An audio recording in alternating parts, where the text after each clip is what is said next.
ప్రభుత్వాలను నియమించినవాడు ఆయనే. ఆయన ప్రభువులకు ప్రభువు. దేవుడు వారికి అధికారమిచ్చాడు. ఏలయనగా దేవుని వలన కలిగినది తప్ప వేరే అధికారము లేదు. ఉన్న అధికారములు దేవుని వలననే నియమించబడి ఉన్నవి. దేవుడే ప్రభుత్వాధికారాలను నియమించాడు. అధికారం దేవుడిచ్చింది. అయితే ఈ లోకం సైతాను వశంలో ఉంది. సైతాను లోకాధిపతి అని ప్రభువే చెప్పాడు. అన్యాయం, మోసం, లంచగొండితనం లోకమంతటా ఉన్నవే. అయినా అంతా దేవుని ఆధీనంలో ఉంది. దేవుడు సమస్తమును తన అదుపులో ఉంచుకున్నాడు.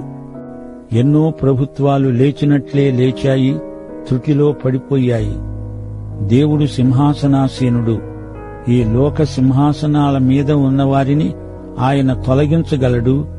క్రింద ఉన్న వారిని సింహాసనము మీదికి ఎక్కించగలడు.